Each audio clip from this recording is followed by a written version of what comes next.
देवी भागवत। देवी भागवत सुनने वाले सभी भक्तजनों को पूर्ण चंद्र पांडे का सादर प्रणाम। भक्तजनों, देवी भागवत की कथा के अंतर्गत आप सुन रहे थे देवता और दानवों के युद्ध की बातें।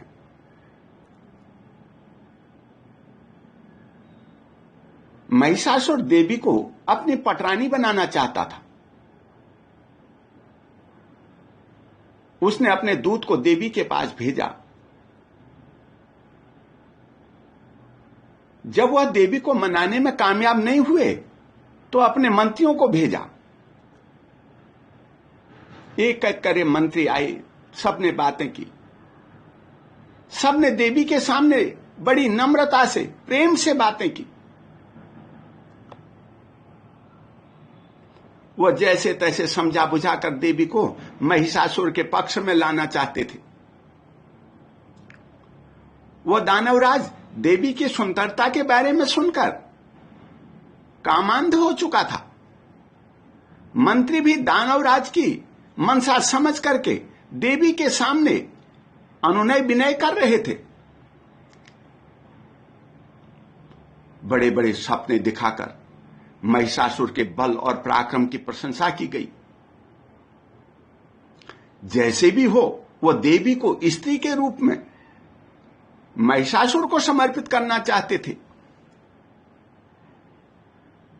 अपने राजा को खुश करना मंत्रियों का लक्ष्य बन गया था।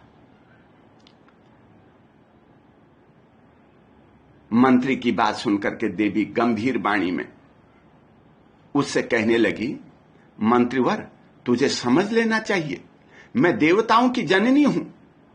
संपूर्ण देवताओं को मारने के लिए ही मैं प्रकट हुई हूं। महिषासुर का वध करने के लिए समस्त देवताओं ने मुझसे प्रार्थना की है। उस दानवराज के कारण देवता अत्यंत कष्ट भोग रहे हैं। मैं तुम्हारे मीठे वचनों से संतुष्ट हूं, अन्यथा मेरी दृष्टि प्रलय की अग्नि के समान है। उसके प्रभाव से तुम्हारे प्राण नहीं बच सकते। जाओ, तुम उस पापी महिषासुर से कहना, यदि तुम्हें अपने प्राणों का लोभ है तो अभी पाताल में चले जाओ, वरना मैं तुम्हें मार डालूंगी। मेरे बाण से तेरे शरीर की धज्जियां उड़ जाएंगी। तेरे मर जाने पर देवता स्वर्ग पर अधिकार प्राप्त कर लेंगे।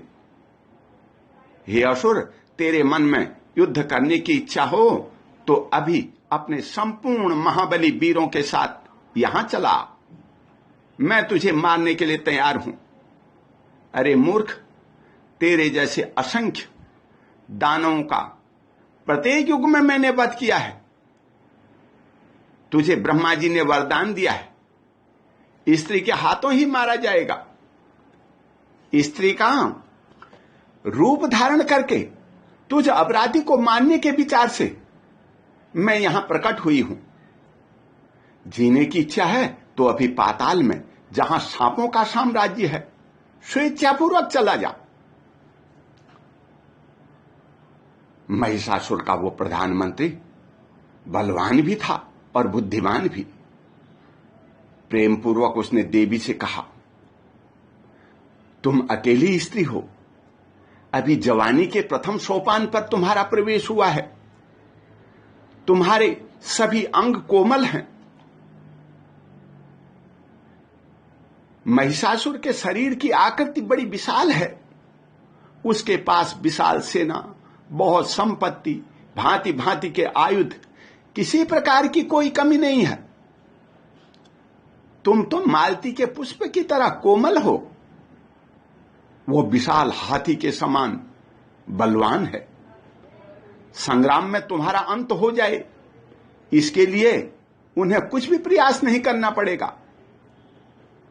हमारे राजा साहब देवताओं के महान शत्रु हैं, किंतु तुम में उनकी अटूट श्रद्धा है। इसलिए मैं नीति की बातें करते हुए तुम्हें समझाकर अपने राजा के अधीन करना चाहता हूं, वरना तुम्हारे मिथ्या भाषण और यौवन के अभिमान के कारण मैं तुम्हें मृत्यु के मुख में फेंक देता। तुम्हें शीघ्र ही राजा महिषासुर की पटरानी बन जाना चाहिए। त्रिलोकी की सारी संपत्ति, संसार जनित समस्त सुख तुम्हारे अधीन हो जाएंगे। देवी ने कहा, हे मूर्ख, विचार पूर्वक देखो, क्या मैं पुरुष नहीं हूं? तुम्हारे स्वामी स्त्री के हाथ अपनी मृत्यु मांग चुके हैं। उसे पूरा करने के लिए ही मैंने स्त्री का रूप धारण किया है। इसी कार्य को संपन्न करने के विचार से मैं यहां उपस्थित हुई हूं। तुम शीघ्र ही अपने राजा के पास जाओ और उसे मेरी बातें सुना दो। फिर तुम मुझे जो आदेश दोगे वैसे ही करना। देवी की बात सुनकर के महिषासुर के प्रधानमंत्री ने विचार किया, युद्ध करना भी ठीक नहीं है।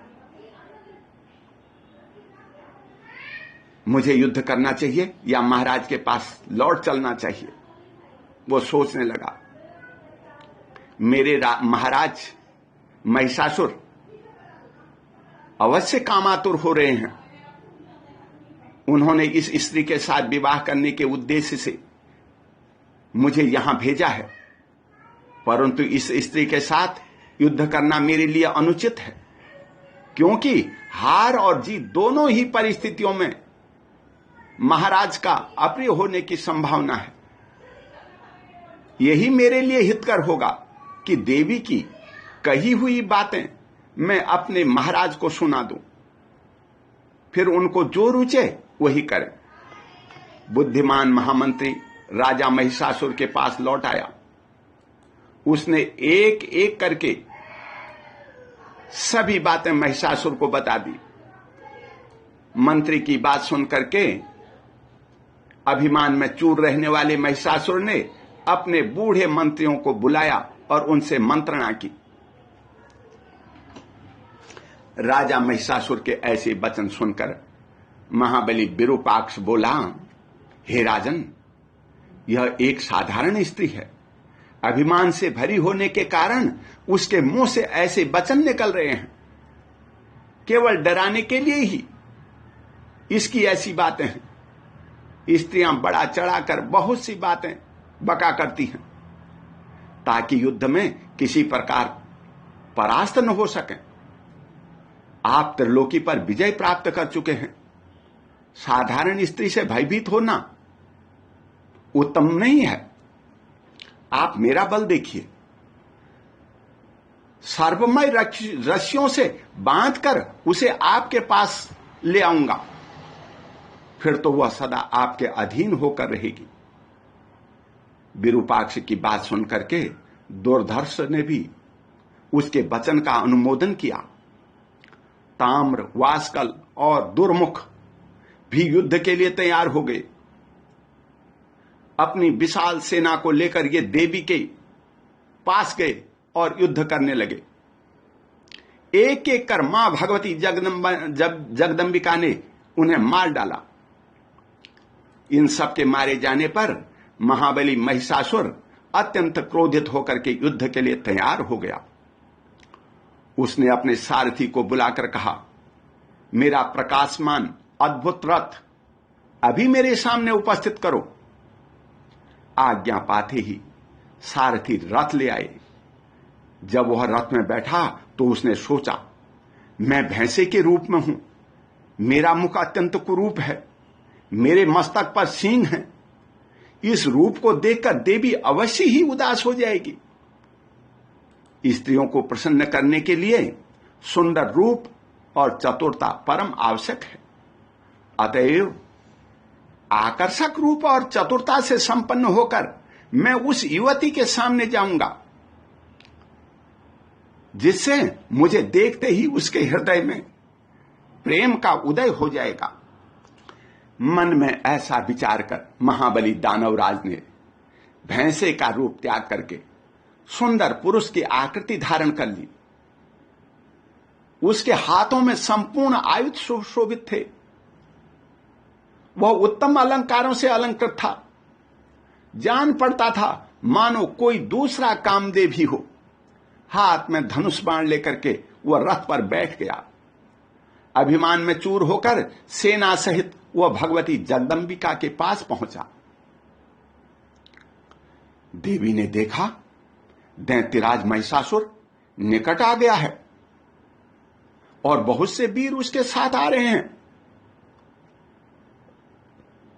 तब देवी ने शंख ध्वनि करनी आरंभ कर दी।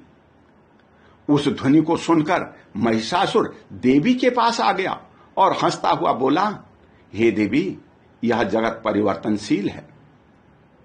सबके मन में सब प्रकार के सुख भोगने की इच्छा बनी रहती है। मनुष्य को स्त्री और पुरुष के संयोग से ही सुख प्राप्त होता है। वियोग में सुख की संभावना नहीं की जा सकती। मैं वीर पुरुष हूं। यदि तुम मेरे साथ संयोग करती हो तो तुम्हें सर्वोत्कृष्ट सुख प्राप्त होना बिल्कुल निश्चित है। हे प्रिय, मैं अपनी रुचि के अनुसार अनेक प्रकार के रूप धारण कर सकता हूं। सभी देवता मुझसे संग्राम में हार चुके हैं। इस समय मेरे महल में जितने दिव्य रत्न हैं, जितने खजाने हैं, उन सभी का उपभोग करना तुम्हें सुलभ होगा। तुम मेरी पटरानी बनने का प्रस्ताव स्वीकार कर लो। मैं तुम्हारी दासता स्वीकार करने के लिए तैयार हूं। महिषासुर की बात सुनकर के देवी ने कहा, परम पुरुष परमात्मा के अतिरिक्त अन्य कोई पुरुष मेरा अभीष्ट नहीं है। हे दैत्य, मैं केवल उन्हीं को चाहती हूं। अखिल जगत की सृष्टि करना मेरा प्रधान कर्तव्य है। वे परम पुरुष संपूर्ण विश्व के आत्मा हैं। मुझ पर उनकी दृष्टि लगी रहती है क्योंकि मैं उनकी प्रकृति हूं। मुझ में शक्ति की कमी नहीं है। हे दानव, तेरा वध करने के लिए ही देवताओं ने इस समय मुझसे यहां आने की प्रार्थना की है। तू वाणी द्वारा आज जो मेरा सुहृद बन चुका है, तेरा यह व्यवहार मेरी प्रसन्नता का कारण बन गया है। इसके फलस्वरूप मैं तुझे सच्ची बात बता देना चाहती हूं। तू जीते जी सुखपूर्वक यहां से चला जा। मैं तुझे जीवन दान देती हूं। हे वीर, यदि तुझे मरना ही अच्छा लगता है तो बड़े आनंद के साथ युद्ध कर। हे महाबाहो, मेरे हाथों तेरा वध होगा, इसमें कोई संदेह नहीं है। भगवती जगदंबिका की यह बात सुनकर के काम से मोहित हुए महिषासुर ने मधुर वाणी में पुनः मीठी मीठी बातें करनी आरंभ कर दी। महिषासुर की बातें सुनकर के देवी ने कहा, अरे मूर्ख, मैं कोई ऐसी स्त्री नहीं हूं जो तेरी बातों और तेरे चंगुल में फंस जाऊं। मैंने कहा, जान बचाना चाहता है तो यहां से चला जा अथवा मुझसे युद्ध कर। तुझे मारने के पश्चात संपूर्ण असुरों का वध करके मैं सुखपूर्वक यहां से जाऊंगी। जब जब संत पुरुषों पर कष्ट पहुंचता है तब तक उनकी रक्षा करने के लिए मैं देह धारण करके प्रकट होती हूं। हे दैत्य, तू निश्चय समझ मैं अरूपा और अजन्मा हूं। फिर भी देवताओं की रक्षा करने के लिए रूप और जन्म धारण करना स्वीकार कर लेती हूं। देवताओं की प्रार्थना पर मैं तुझे मारने के लिए प्रकट हुई हूं। तुझे मारने के बाद मैं पुनः अंतर्ध्यान हो जाऊंगी। भगवती जगदंबिका के यों कहने पर महिषासुर ने युद्ध करना आरंभ कर दिया। देवी ने कुपित होकर के अपने तीक्ष्ण बाणों से महिषासुर के बाणों को काट दिया। भयंकर युद्ध हो गया। देवता और दानव दोनों विजय के लिए लालायित थे। देवी ने दानव सेना के कई राक्षस मार डाले। महिषासुर के आश्चर्य की सीमा नहीं रही। ऐसा युद्ध एक स्त्री मेरे साथ कर ले। उसने देवी को बाणों का लक्ष्य बनाते हुए कई बाण एक साथ छोड़े। तब देवी ने कहा, अरे दुष्ट, ठहर जा, जल्दी यमलोक जाने की तैयारी कर ले। यों कहकर भगवती चंडिका ने उस युद्ध स्थली में भयंकर चक्र चला दिया। उस चक्र के लगते ही महिषासुर का मस्तक धड़ से अलग हो गया। महिषासुर का धड़ चक्कर काटकर पृथ्वी पर गिर पड़ा। देवताओं के मुख से सुख बढ़ाने वाली विजय घोषणा आरंभ हो गई। मां भगवती की जयकारें करने लगे। यह सब कुछ देख करके संपूर्ण दानव भय से कांपते हुए भाग खड़े हुए। सभी देवता देवी की आराधना करने के लिए तुरंत वहां आ पहुंचे और सबने मां भगवती का गुणगान किया। और मां भगवती की कृपा से सभी देवता अभय हो गए। बोल भगवती मैया की जय। ओम शांति।